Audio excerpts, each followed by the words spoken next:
For years, we've talked about doing solar power for our house. Well, this year, we finally went ahead and did it. Here's our story. So we kind of ran across CBS Solar accidentally. So originally when we were looking at doing this project, I was thinking I was going to do this myself because I tend to do everything myself. And Carol talked me into looking at some other options. But I was still looking for materials and things. I really wanted to have a solar tracker. We can't put ours on the roof because our roof faces the wrong way. We don't have enough southern exposure. So we pretty much had to do a ground-mounted system. And if I'm going to do a ground-mounted system, I want the efficiency of a tracking system, something that follows the sun. So that was what I was searching for. I found CBS Solar made a really nice tracker, had great reviews. So I started looking into that. And the more I looked into it, I realized that really I can have them do the work a lot cheaper than I can buy the materials. And so that's kind of how we got started with them. So after an initial phone call into CBS to get things rolling, we wanted an estimate and that sort of thing. So they sent out their salesman, and I hate salesmen. I know, I am a salesman. I do real estate. But I hate salesmen just as much as you guys do.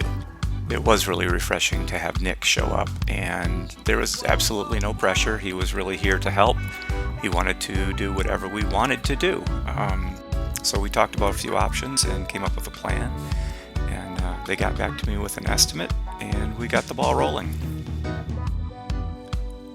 The nice thing about hiring a reputable contractor for work like this is they go out and they do all the background work. They get the permits. They call the underground utility location companies just to make sure everything's done properly. So the first step of the process we're showing here was just a lot of hand digging. They had to get a conduit from the electrical panel out to where the meter is. So there's digging along the house here and getting that done. So that is all of day one. So I asked Devin from CBS Solar. He's kind of the guy that designs these systems and oversees construction. So wanted him to come out and be able to ask him a few questions. So Devin, like in the last few years, I know solar's changed quite a bit, and it's getting more into the residential areas. What have you seen? Very similar. The systems have gotten bigger. The costs have come down, and the biggest changes has been this leap in technology. This features products like a bifacial solar panel that produces power on both sides. Each panel has its own microinverter, so it's producing power individually. And what we have here is a single-axis tracking array. So we're able to make more power with fewer materials and less space. So here we are finishing up day two. The guys came in and ran the conduit from where the trackers are going to be up to the house and across the yard. It's pretty nice. They brought a sod cutter in, cut the sod out, trenched it, put it all back together, and as you could see, they put the sod back in. It's like they were never there. Each day as the crew showed up, I would go out and talk with them and see what they're going to do today and that sort of thing. And it was just really refreshing to talk to these guys, knowing that they love what they do. They show up to work every day happy and joking around, and just had a really good time working with them. One advantage to having the ground-mounted trackers is for maintenance. If you need to work on them, they're easy to get to. If you need to replace your roof, you don't have to remove them to replace your roof. As we get into day 3 here, we are preparing for concrete.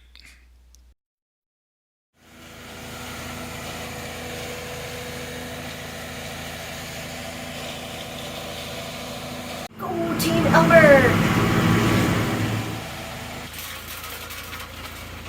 Yeah, so we talked about the technologies changing. How about with these the panels that we have here? What's our benefit? Well, in Michigan, we do have all 4 seasons, and so we're trying to find the best way to keep power production consistent. The bifacial panels, from what we've seen over the last 3 years, perform great in our seasons. When we're snow covered, the backside can help increase power production. And so that's been the biggest improvement in the solar panel performance, are these bifacials. We can see some extreme periods where this is a 435 watt module, and we estimate at certain rare times it can produce almost 600 watts. Sometimes they're very short windows and some of those cold blue sky February days, but we've got a sweet spot for the electronics, and so it's taken a while to get to that point, but we don't limit the performance at all. Some equipment will kind of plateau when it reaches some high periods, so we've kind of oversized our electronics to ensure that we're not going to cap the power production. So as we finished up day 3 here, concrete poured, now it's just time to wait for a few days for this to cure before we can strip the forms. Okay, so we're on day 4 and we're going to see some real progress today. Stuff above the ground. Yay. Now we've got these on a tracker, which is the rotating system. What advantage, like what percentage does that help? We don't have a total percentage yet. I mean, we've seen some numbers that almost double compared to a fixed array, at least annually. And the biggest part is it acts like it's noon all day. So from 9 in the morning till 4 in the evening, as long as the sun's there and we're pointing it the right direction, we've got a much higher consistent power production. I'd mentioned these are 435 watt panels. It's not uncommon at 9 in the morning for these to produce over 400 watts and to hold that all day long and then peak off. So it's not necessarily that they're making a higher amount of power, it's making more consistent power. In other parts of the country it's hotter, and so we may not have the same amount of peak sun hours. We do have cooler temperatures, and places like Florida, if you look at we look at peak sun hours, we're almost neck and neck with Florida with peak sun hours because they have cloudier, rainier periods just as much as we do, and so it can work out just as good in the long run. And I'm talking about annual production. Our November, December, January are for sure the worst months, and that equates to about 15% of your annual production. So, I mean, that's leaving a big chunk of the part of the year that we do have good, consistent sunny days, and seasonally it catches back up, and we can annually produce just as good as some other states. Okay. And then the tracker helps to maintain that, get a little bit more per panel. I know, like with my system, we kind of looked at what the payback would be and that sort of thing too. Mm-hmm. The life of these systems is like 20 years effective life.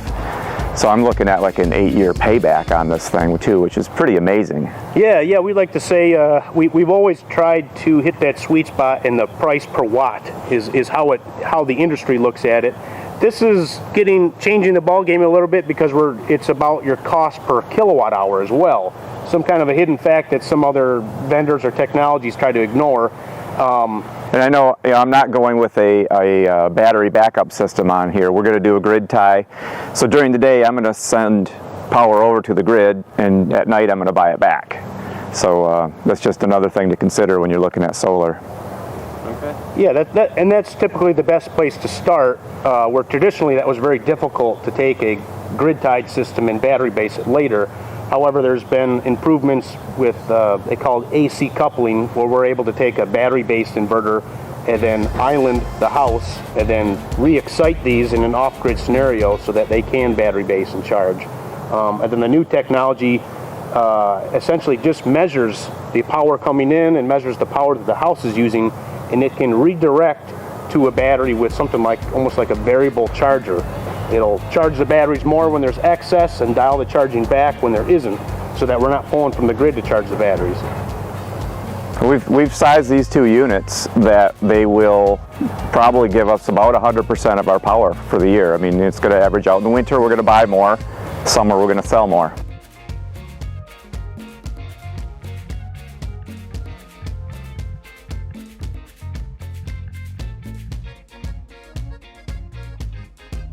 From our initial contact until final completion of the project took just about 2 months. I think it was a week past that when everything's finished up.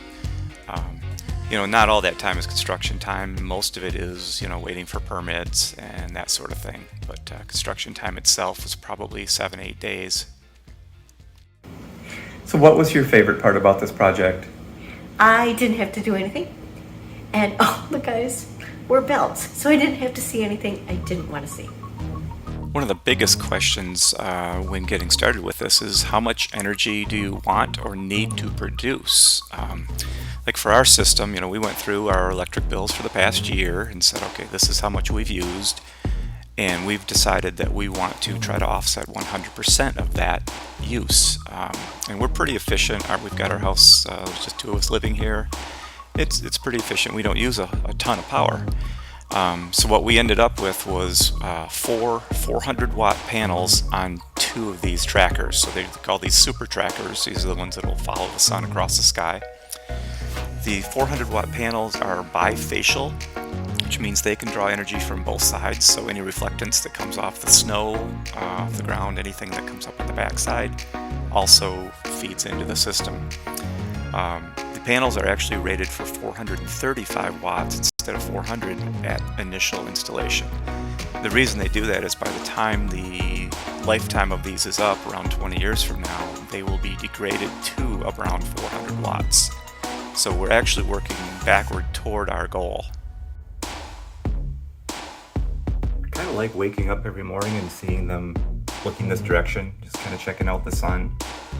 And they, travel through the day, they go the other direction. It's kind of like they have a personality. Thanks for watching. Please leave comments below. I love to hear your questions. I do read everything that comes through, so please give me your feedback. Let me know what you think. Thanks.